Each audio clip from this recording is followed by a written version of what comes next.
শীত শেষ হতেই মশার কামড়ে অতিষ্ঠ নগরবাসী। সংবাদ মাধ্যমের প্রতিবেদন বলছে, রাজধানীতে মশা বেড়েছে 40%। মার্চে পরিস্থিতি আরও ভয়াবহ হওয়ার আভাস।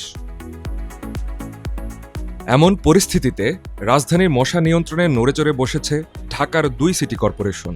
25 ফেব্রুয়ারি রাজধানীর ধলপুর ও মিরপুরে ঔষধ ছিটানোর পাশাপাশি নমুনা সংগ্রহ করে স্বাস্থ্য মন্ত্রণালয়। ঔষধের কার্যকারিতা সরাসরি পর্যবেক্ষণ করেন স্বাস্থ্যমন্ত্রী সরদার সাখাওয়াত হোসেন ও প্রতিমন্ত্রী এম মুহিত। প্রধানমন্ত্রীর নির্দেশে মাঠ পর্যায়ে সমন্বয় শুরু হয়েছে বলে জানান স্বাস্থ্যমন্ত্রী। স্বাস্থ্য প্রতিমন্ত্রী দাবি করেন, এতদিন সমন্বয়হীনতার জন্য বেড়েছে মশা।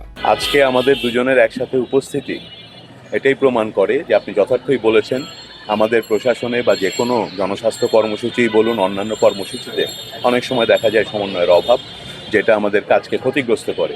আমরা এ ব্যাপারে সচেতন আছি এবং আমরা সমন্বিত একটা কর্মপন্থা নিয়েই কাজগুলো পেয়ে গেব। লেট আস থিঙ্ক পজিটিভ, বুঝছেন? Let us think positive, negative দিয়ে স্টার্ট করা ভালো না। আমরা ধরে নিব ওষুধটা ভালো, এরপর যদি কিছু হয় যত তাড়াতাড়ি সম্ভব তার বিকল্প ব্যবস্থা ইনশাল্লাহ আমরা গ্রহণ করব। আর আমাদের কাজকর্ম কিন্তু আজকে থেকে শুরু হচ্ছে।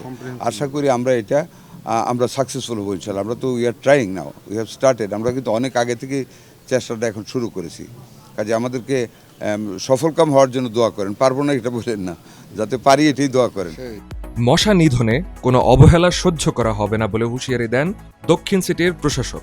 আর নগরবাসীকে দৃশ্যমান ফলাফল দেওয়ার প্রতিশ্রুতি দেন উত্তর সিটির প্রশাসক। মাননীয় প্রধানমন্ত্রী জনাব তারেক রহমান গতকালকে সচিবালয়ে বিভিন্ন মন্ত্রণালয় থেকে এবং সিটি কর্পোরেশন প্রভাষকদেরকে উনি করা নির্দেশ দিয়েছেন, অন্ততপক্ষে যার যে দায়িত্বগুলো আছে সেই দায়িত্বগুলো সঠিকভাবে পালন করার জন্য। উনি একটা আধুনিক বাসযোগ্য নগর চায় এবং উনি জনগণের কাছে সেটা প্রতিশ্রুতিবদ্ধ।